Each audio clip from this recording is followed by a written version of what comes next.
Cool. It's a pleasure to welcome to the Lax Goalie Rat podcast, starting goalie, Boston University, Matt Garber. Matt, welcome to the show.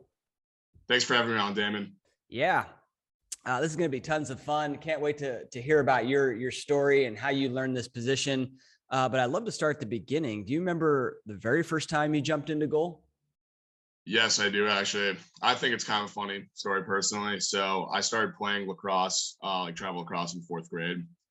And I wanted to be an attackman. I kind of wanted to be more in the limelight there. And the only problem was I was like really fat and like big. So I was like 4'11", like 155, probably like offensive lineman build, because that's always what I played growing up. So they needed a goalie and they were just looking around for one. I was clearly not a good attackman. So they threw me in there, and I didn't really cry when I got hit by the ball. So things just kind of took off from there. So that's pretty funny.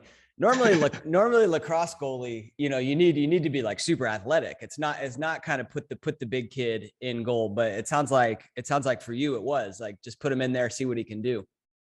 Yeah, exactly. I think that like it wasn't that I was super unathletic. It was just that I was like a very large individual at the time. Like yeah. So I always was successful with like football linemen and stuff. So it wasn't like I was super unathletic. It was just that like I was massive and could move around a little bit and wouldn't like cry and stuff too. Like that was a pretty big piece of it.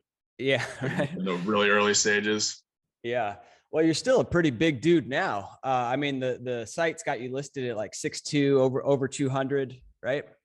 Yeah, no, I'm probably more like 230, 235 right now, because I've gotten more into lifting like as I've been in college, and I think it just makes me more explosive, even though it's like I'm a heavier guy. Yeah, so yeah, I still try to like embody that, like a little bit of being a big guy, but also trying to be like a little bit fast too in my game. So it's interesting. I just interviewed right before this. I interviewed the Hopkins goalie, Josh Kierson, exact same build, right? He's 6'2". I think he's also 215, 230. So it's like that style of goalie is awesome to see, because it's not me. It's not me. I wish it was, but like I'm Adam Gittleman, 5'8", like quick, don't take up much of the goal. But it's so cool to see how, different builds in terms of body can be successful in this position. yeah, totally. So like growing up, one of my goalie coaches was Jack Runkle from Loyola. I think you had him on the podcast. And he's even more so, like he's like even taller than me and like has a even bigger frame. So like he was even more about like positioning and like all that stuff. So it's really cool, like picking up like pieces from him and everything. And it's really like all shapes and sizes of goalie like can be successful. So I think it's like that's what's really cool about the position. Yeah, love it. I didn't know you were coached by Jack Runkle. Jack is awesome. I mean, talk to me a little bit about what he taught you. Yeah, so he was my coach, and like he helped me a lot with the recruiting process, I'd say. So it was mostly like the end of freshman year of high school through like junior year, I'd say. And he was all about like hand-eye stuff, like a lot of the mental game, like positioning. But he's also able to like really cater towards like my play style, which I think is a little bit different from him, which is really cool. Like, so like I really appreciated that a lot. Like he's just an awesome guy all around. He's like super helpful and everything. So Yeah, he gave a presentation at the last goalie summit I did. And like after he ended, I was like, I mean, it was like for me, it was like standing ovation. It was so good. It was on the mental game. I'll send it to you. You gotta watch it. It was so good. I will. Yeah. Okay, cool. So I was gonna ask like where you, how you as a young kid started to learn to make the saves. What did you work with Jack a little bit later? Were there some other goalie coaches or camps, or how did you go about learning this beautiful position? So a lot of it was just like from playing like through middle school and stuff. I went to a few camps, like late elementary school, early middle school with like my local high school goalie would be like coaching at them and stuff. So I got a little bit of that, but I didn't really like get formal goalie like lessons or training until like high school, I'd say. So a lot of it was just kind of like just experience and like picking up on what I thought, but getting an actual like legit goalie coach was super helpful in my game. Yeah. And so it wasn't until high school when he was like, all right, you should probably stand here. You should probably use your hands like this. This is how you step. Like you're getting that actual technique coaching. Up until that point, see the ball, save the ball, use my athleticism. Does that sound about right? Yeah. Yeah. It's interesting. Did you, sometimes I see when kids start getting that coaching for the first time, like they actually their savability goes down a little bit, because before they're like just seeing the ball and reacting, right? And then they start thinking about all this stuff. Eventually it goes up, obviously, as like those fundamentals get a little more like, natural, like it's more muscle memory. But I'm curious if that was your experience or no. Yeah, so I can totally see that. I feel like I saw that a lot in college too. Like I was like really focused on trying to have like perfect form on like low saves and stuff. And then like I feel like I was a little bit slower, like I was less snappy, explosive, like when I tried to have like perfect form. So Mm-hmm. like I tried to have like that base level of like good form, like get my body to the ball, like have my stick be like a good angle so like I'm covering up the most net, but like not too worried about getting like that perfect like hands like over like every single time if it's like outside my frame and stuff. So like I think there is definitely like a lot of validity to that. Like you can't be too focused on form, but obviously the more you practice it too, the more natural it becomes, and like the more it's gonna be able to like be like a good thing for you. Yeah. It's such a balance, because like you can break down. I mean, the lacrosse is such a fast sport, especially at the D1 level, right? And you can break down a save and you're like, I really should have had my hands a little bit more over here. And you can get so nitpicky. But at the end of the day, we're just chasing saves and not perfection, right? I mean, we try to be perfect, but if you overanalyze, sometimes for goalies, that just gets in their head. And what they need to do is just rely on their training and react, right? Exactly. Yeah. Yeah. Love it. Why do you think when you were a youth goalie, were you like afraid of the shots, or you just didn't mind getting hit by the ball? I definitely just didn't mind getting hit by the ball. So as long as it was kids like my age, I was never really like afraid of it. There were some times where like they didn't have enough goalies at the camp, so I'd get like thrown with like the 7th or 8th graders, and then like I'd be flinching and stuff sometimes as like a 4th or 5th grader, to be honest, because like they're shooting way harder. But I feel like kind of there's this natural progression where like as you get older, like you're more ready to see the shots of like kids. So by the time like you're in high school or college, it's like you're not really afraid of the ball anymore. You're just trying to like make saves. But definitely when I was like really young and like playing with kids who were like way, way above where I was, like that was a little bit scary at the beginning. Yeah, it is. It is. That's a feeling that I think most beginning goalies can relate to. Did you ever throw on like additional padding, like leg pads or anything like that when you were a youth goalie? So they tried to give me shin guards like my first day, but they didn't fit. So I was like, oh, all right. That's it. These shin guards Yeah. don't fit. Got them massive shins, I guess, over there, Yeah, huh? no, I can send you a picture. I was a large child. Like I was just like big. Yeah, yeah. And yeah. The kind of like a lot bigger than the other kid, like your teammates, like the Oh kind of yeah, totally. the kind of photo where you look at it and you're like, are all those kids the same age? Yeah, no, exactly. That was cool. For you, what's your favorite part about being a lacrosse goalie? I think just like making saves you're not supposed to make is like definitely one of my favorite parts. But I think just like the team aspect, like after like a big win, like just like everyone like mobbing on you and stuff, like that's like so rewarding and just like an awesome feeling. So like I think that's like probably my favorite part, just like winning games with the team and like knowing that like you played a big role in it.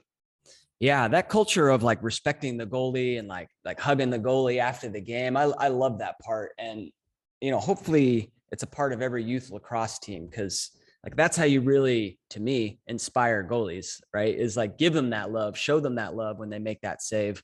And I love that. I just posted a little clip about that, talking about that the other day. Like, is there a better feeling than having a great game, getting mobbed by the teammates after the game? It's awesome, right? Yeah, I don't think there's a better feeling. Like that Yeah. was like my first year of playing, like they would do that like every game that we won. So it was like that's like probably why I like it so much is like looking back on those days a little bit. Yeah, totally.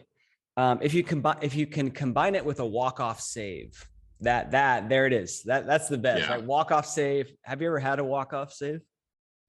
Not in like a 1 goal game, I don't think. Mhm. Like, but like I've had ones where like we're up by like 3 or 4 or something, and then like I'll make a save, and then like I'll finish the game with the ball and just like Yeah. throw it, and then Yeah, that's yeah. pretty good.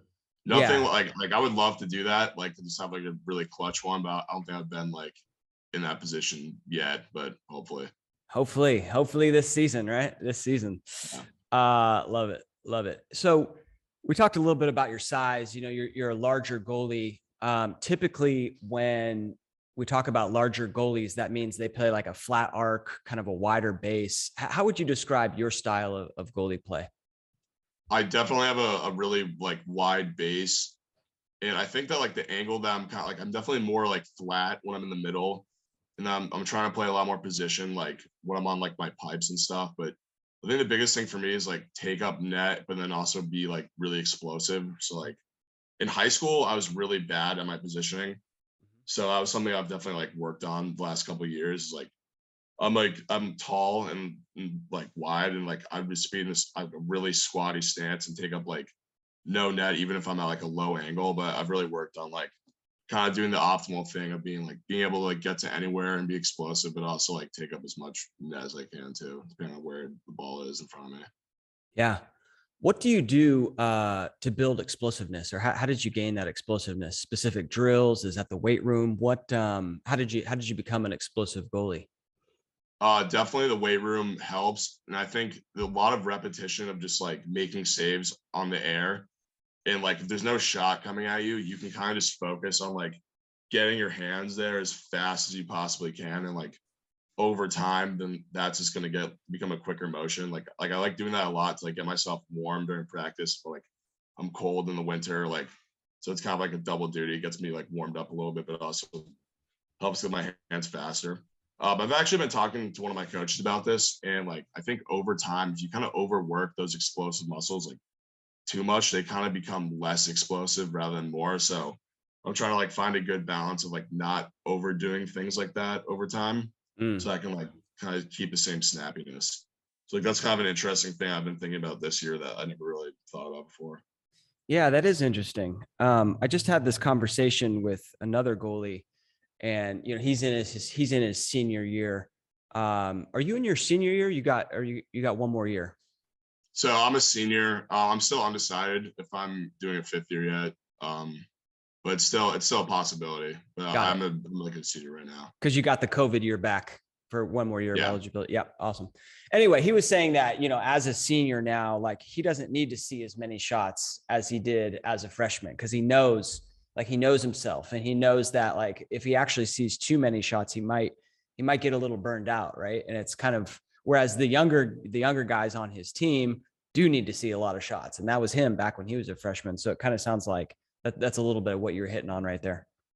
Yeah, that's totally true. Yeah.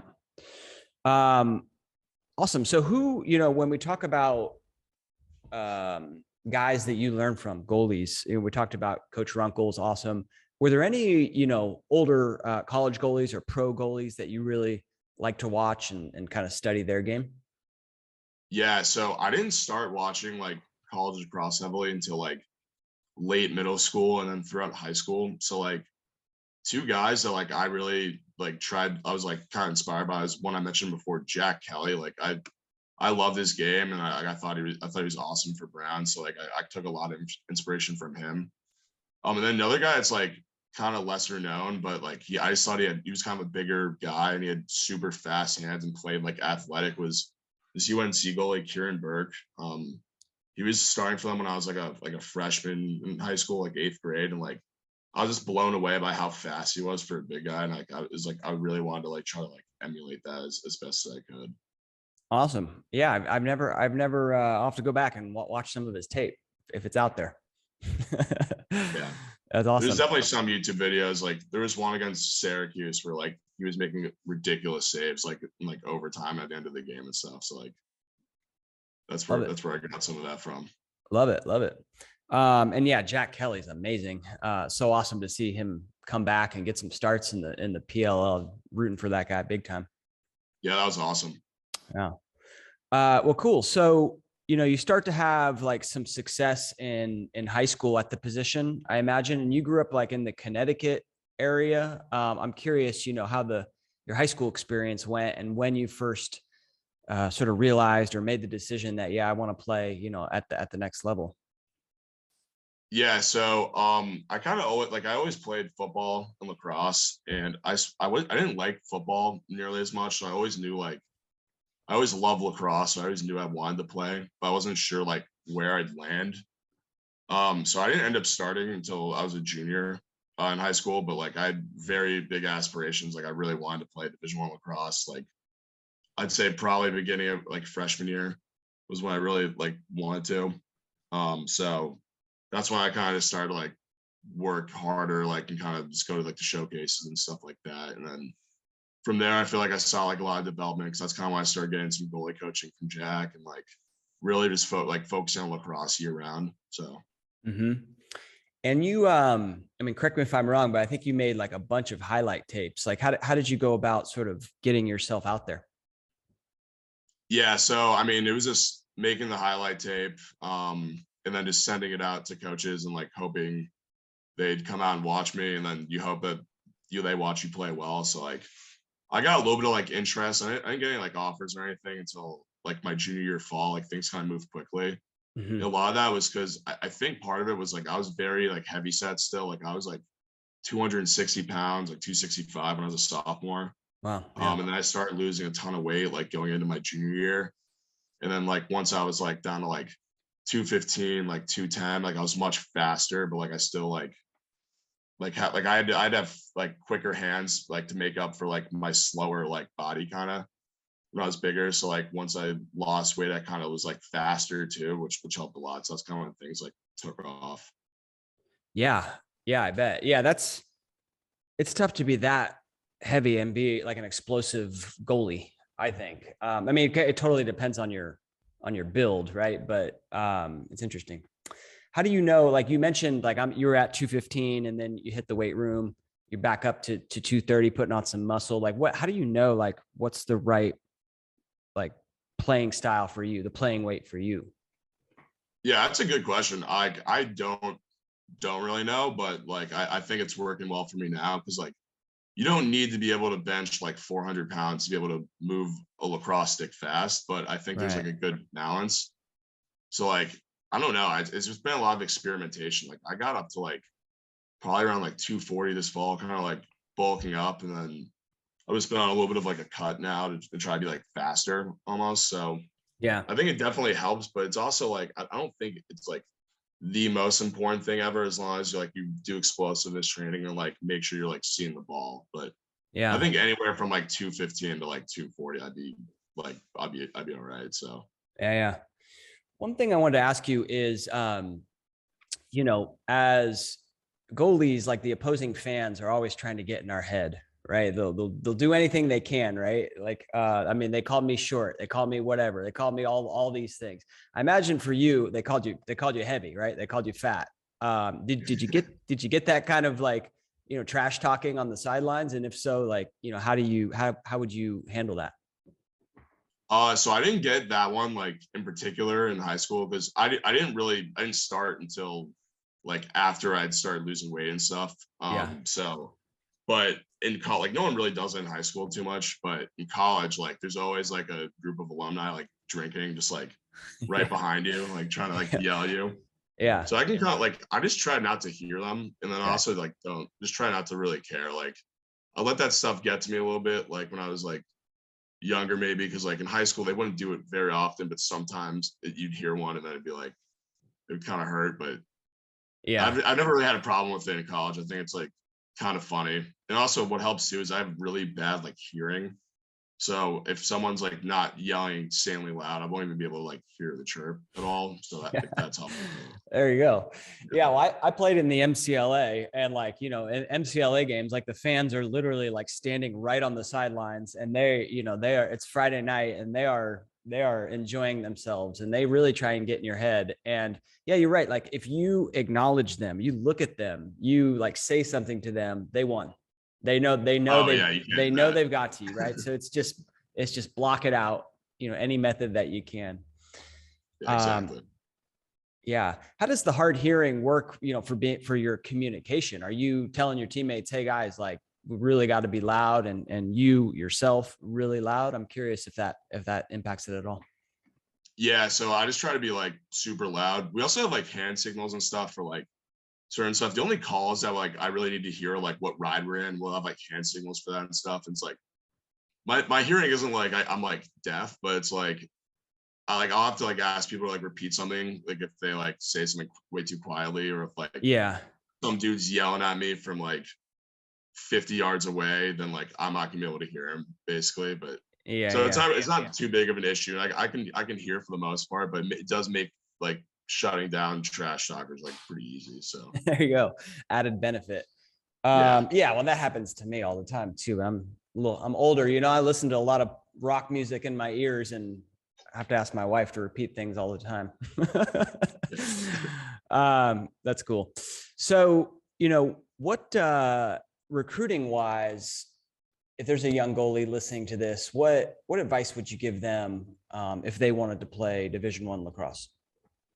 I think the biggest thing is like know what some of your faults are and just like work on those. And it may take a long time. Like it's weird to the young guys now probably, but like I was a super late like commit for my age, and I committed like December of junior year, which is like pretty normal now, I'd say.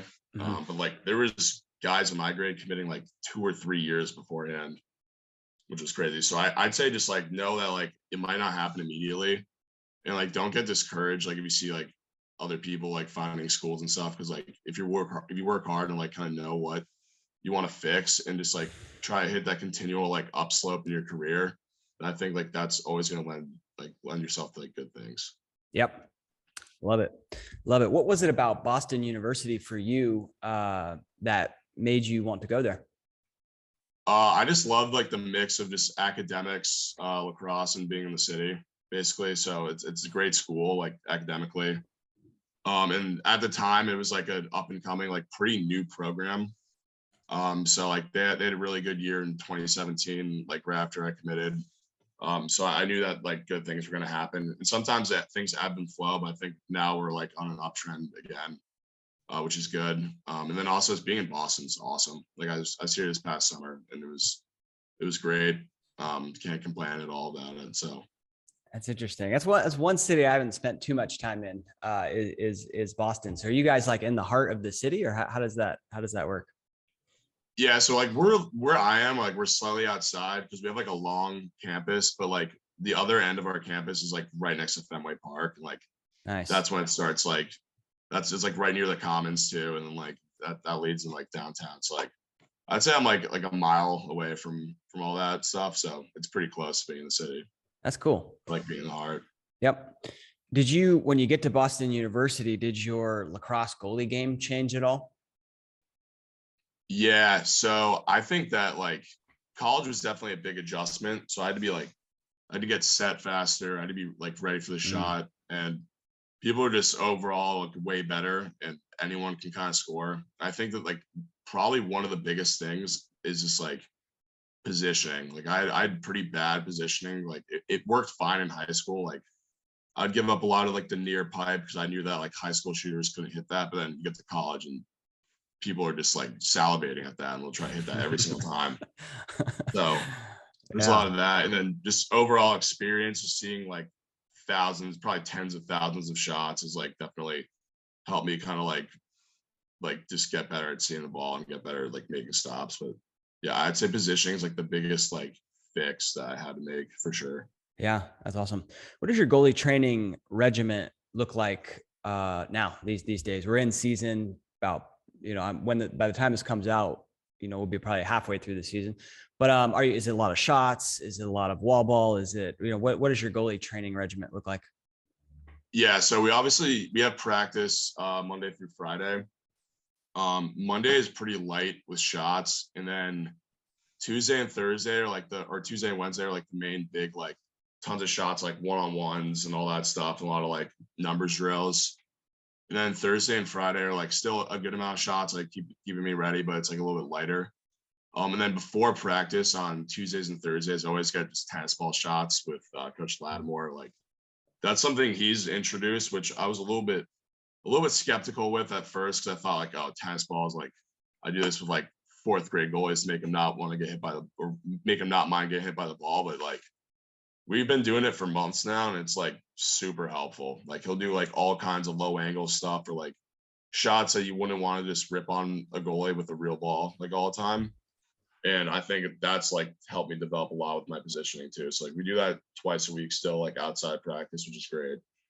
And Yeah. then like we'll do a lot of scout shots with guys like after practice Thursdays. So like we'll finish up with like lift or whatever after practice, and I'll go back out there with some of the guys who want to shoot and then get some of those. So Yeah. Scout shots, meaning like, I don't know, this week we're playing Army and they've got an attackman who likes to do this kind of shot. I'm going to take a bunch of that kind of reps. exactly, yeah. Yeah. Awesome. Yeah, the tennis ball, going back to the tennis ball thing, I'm a huge fan of tennis balls, and it can be a tool that you can that you can use to get the fear out. I mean, you didn't have that back when we were talking about that and back in the beginning, but if you do, right, like, and you're going to take a lot of enclosed shots, start with those tennis balls so you can really work on that technique without that fear of like, oh man, if I get hit in the shin, this is going to suck. Yeah, 100%. Yeah, lots of tennis ball stuff. Yeah, I did in one of the goalie summits, there was this non-goalie and he worked with the goalies and he was like, yeah, I got a bunch of drills I can show you. And at one point I'm like, I could tell you're not a goalie. He's like, why is that? Because it was just one drill that like, we just put like a bunch of balls right in front of the crease. And it was kind of like, he'd pick them up and just pick them up and just shoot them. Right. And it's a good reaction drill, just get a bunch of reps. But like, you could just see he was just tagging the goalies in the legs and the shins and you're like, you should just use tennis balls for that one. There's no reason to use lacrosse balls. Yeah, no, exactly. Tennis balls are awesome. Like I've warmed back up to them like a ton this year too. So Yeah. Any like unconventional things that you do that you would say have made you a better lacrosse goalie?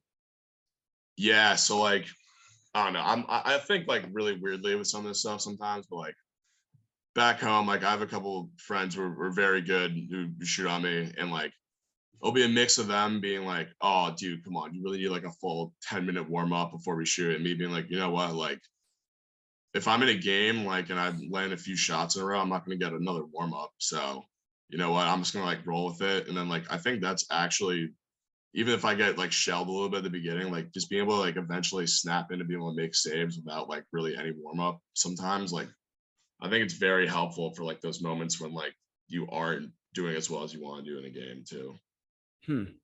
Interesting.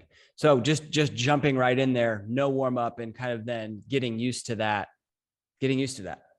Yeah, I'll do like a couple passes, but like I'll do that sometimes. Like I'd be coming home from work this summer and like it'd be like 6 p.m. Like everyone's already been shooting for 20 minutes and they don't want to like give me a 10-15 minute warm up. I'm like, all right, whatever. Yeah, just let it loose on me. So I'll do like that kind of stuff. Yeah. It's a little bit crazy, but like I think it does help in like those moments. If you don't make saves like in a game, then you need to like snap back into it. Like I think Yeah. Or especially if you're the backup. I mean, because if you're the backup and you get playing time, I mean, usually it's like, hey, Damon, you're in. Like it's not like there's a penalty or there's an injury or I mean, sometimes you do get like a little 10-minute heads up, like, hey, we're going to pull the goalie at halftime or get ready. But yeah, most of the time, hey, you're in. Yeah. Were you, when you were the backup, I guess in your high school career, and then even when you arrived at Boston, I imagine you backed up a couple of years, but how was that for you? How did you go about, continuing to get better while not getting those starts?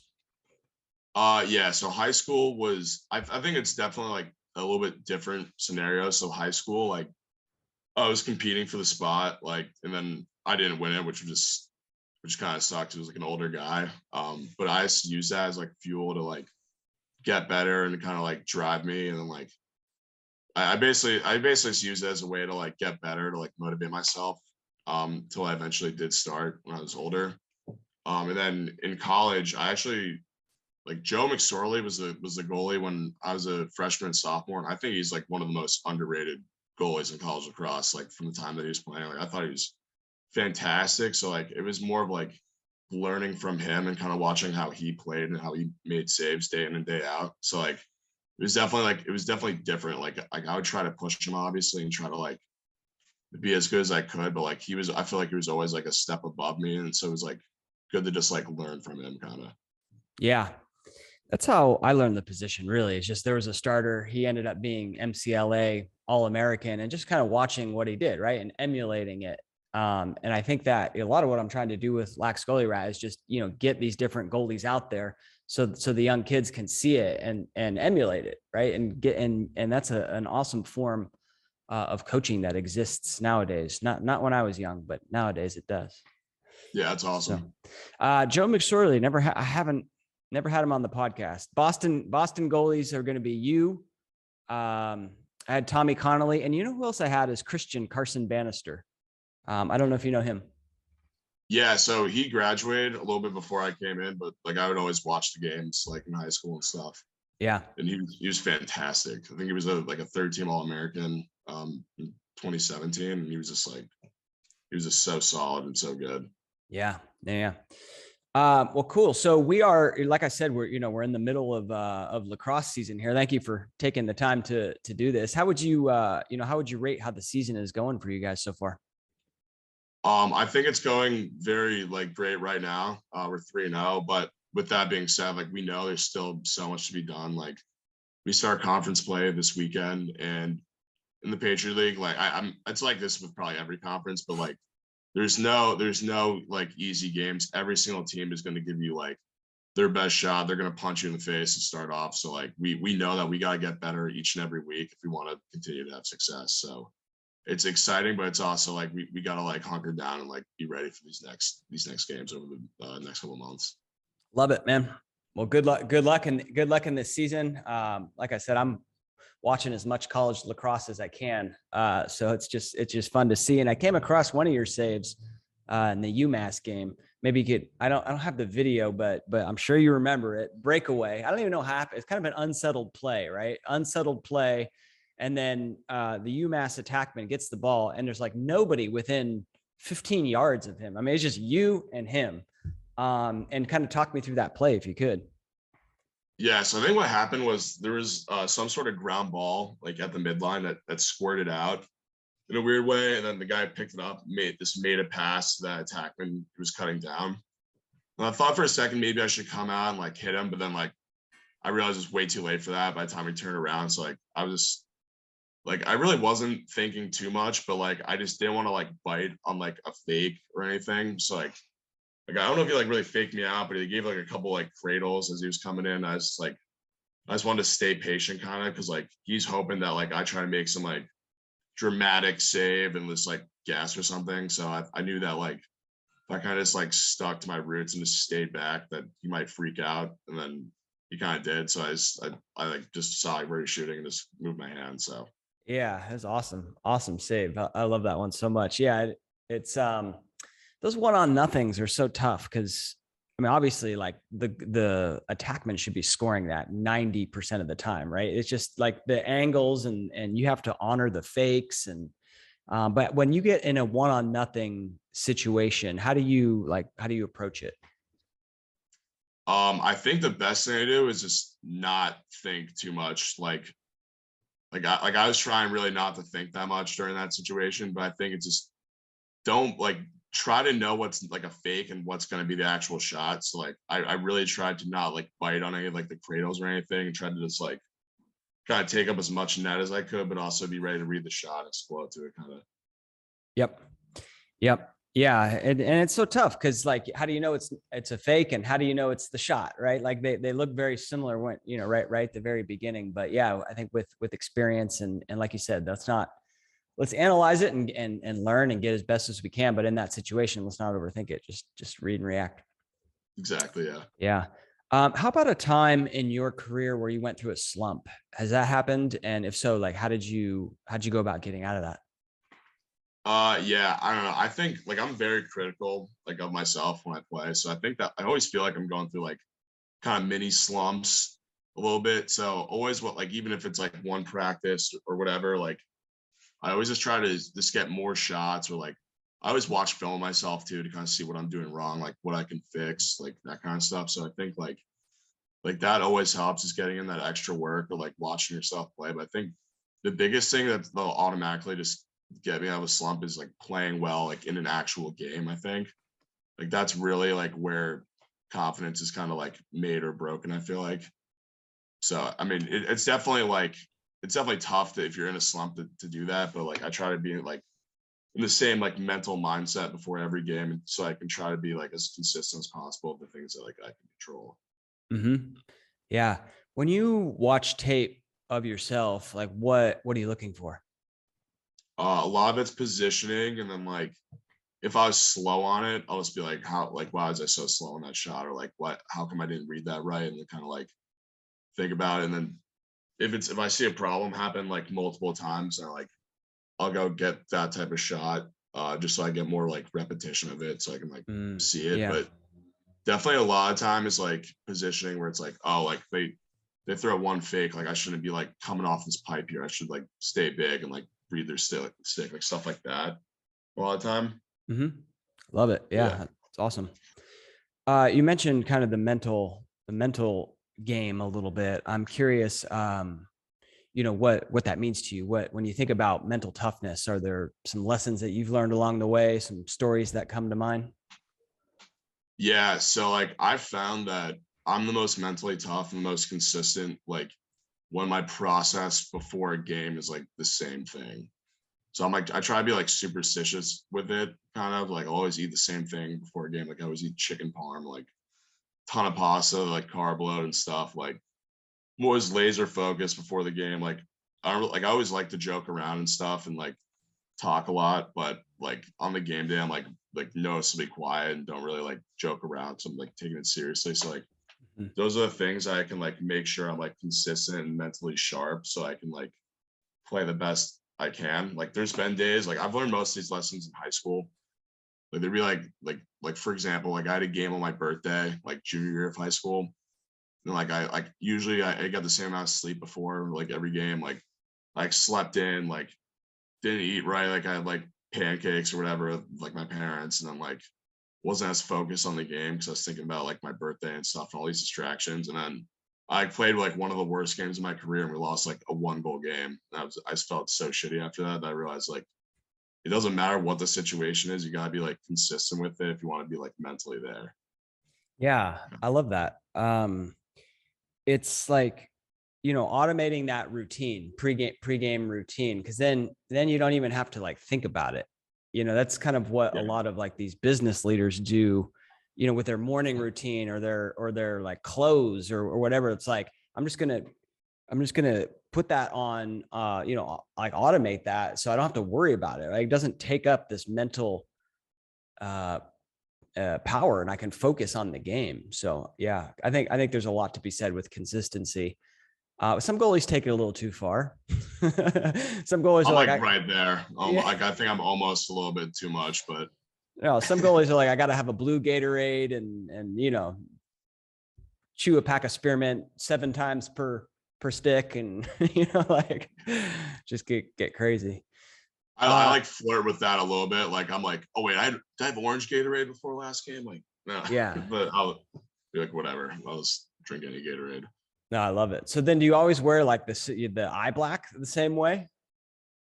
Yeah, so for the most part, like especially like our last game against UMass, there was a ton of snow, so it was super bright. So like eye black looks cool and all, but it also is like very helpful to like for me at least to like be able to see the ball better. And then like it also might just be a mental thing, like where I think if I'm wearing eye black, like I got to play better since the game and stuff like that. But I kind of always do like the same type of thing. I see like a big triangle on either side.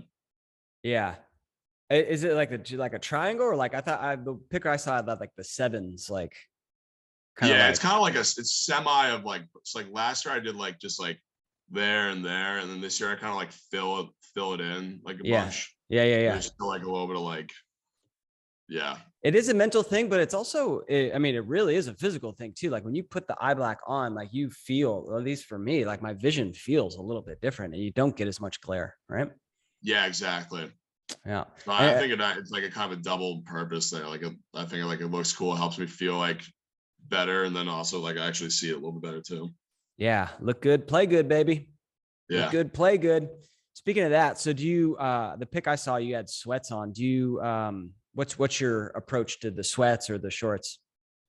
I think it just depends on the weather. So like I love wearing sweats like and staying warm during the winter. And I feel like I like mentally I feel like I take up more net and stuff. So like that's good.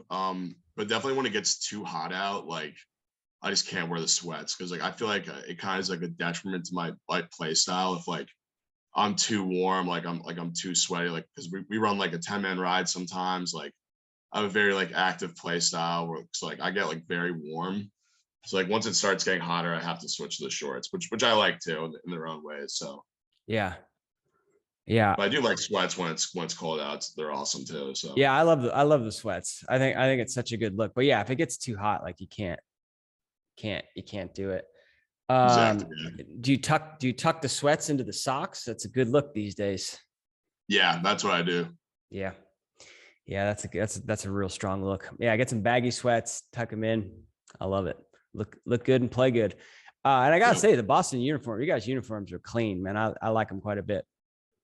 Yeah, no, when I was like younger, I was like, oh, how come we don't have like the chrome helmets and stuff? But as I've gotten like older, I'm like, nice, just like clean, like not trying to go crazy type of thing. Like it's Yeah. kind of a lot like Yale, like they always have like nice, like simple but like good looking uniforms. Like I'm a big fan of them now. Like as I've gotten older and matured a little bit, I think like I'm a fan. Yeah, me too. Would you call yourself a leader of the team? Is that kind of like your personality, like, a natural leader, or what's your thoughts on that?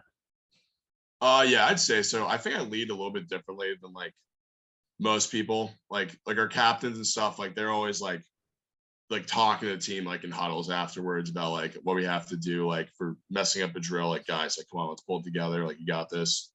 Like I'm more of a kind of like the back end. Like I'll always talk to the defense after a goal or like tell them like nice job or something after they make a good play and like always kind of support them. Like I'll never get angry at my defense either. Like I know like I've got 6 guys who are willing to literally just like eat a shot for me or do anything for me in front of me, and they're trying their best to not let them get shots off. So like there's just no point in ever like getting like frustrated or anything. So like I Yeah. think people like pick up on that, but I just try to be like a good like supporting guy, like the kind of in the background, but like I don't like talk a ton like outside of like just talking to guys like during games about like good job or like something like we should fix and stuff. So Yeah.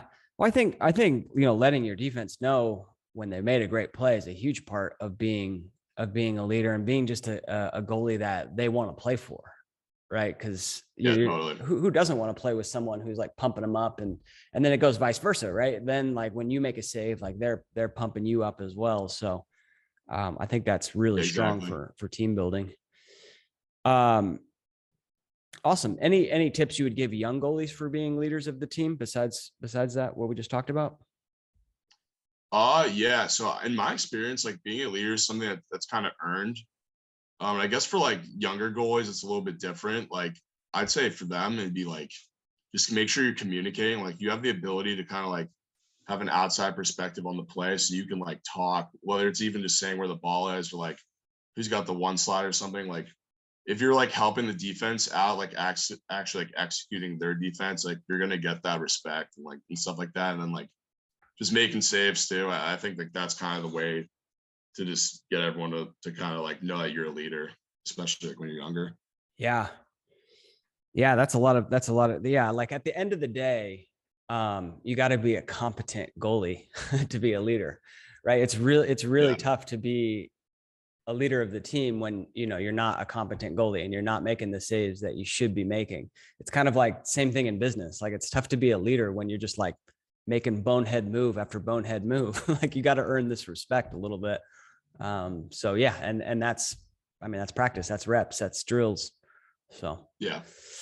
uh love it. It said on your bio you're Patriot League goalkeeper of the week, March 22nd, 2021. What was that week all about? You remember?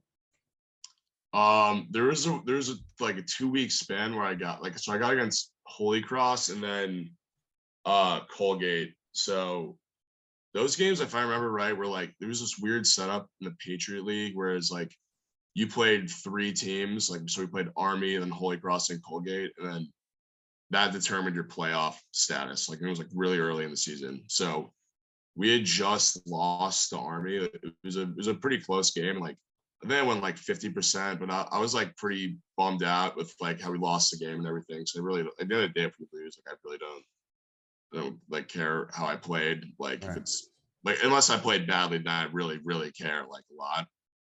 But yeah, so like we lost that game. So if we lost another one of those games, I don't think we were gonna make the playoffs. So I guess I was just really like I was really just hyper focused on being able to like just not let any distractions get to me, I guess, and just kind of like play my best game. I guess that was really easy in the COVID year to not have any distractions because there's really we could not do literally do anything like besides just go practice and come home. So Yeah. All right. Well, cool, Matt. Thanks for coming on the show. It's been tons of fun getting to know you and chatting lacrosse goalie. Good luck to the Boston Terriers. As you mentioned at the time of recording this, you guys are 3-0. Fighting for that Patriot League title. Good luck the rest of the season. I'll definitely be watching. all right, thank you so much for having me on, Damon. Appreciate Yeah, it. I got one more question though. Question I always end with is if you had to leave the goalies out there with one last piece of advice, what would that be?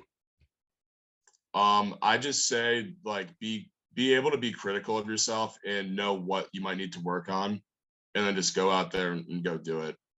I'd say Love it. that's the biggest thing is just doing that over and over again over the course of years. Like that's how you're gonna get to where you want to be. Love it. Matt, thank you so much. All right, thank you. Have a good one.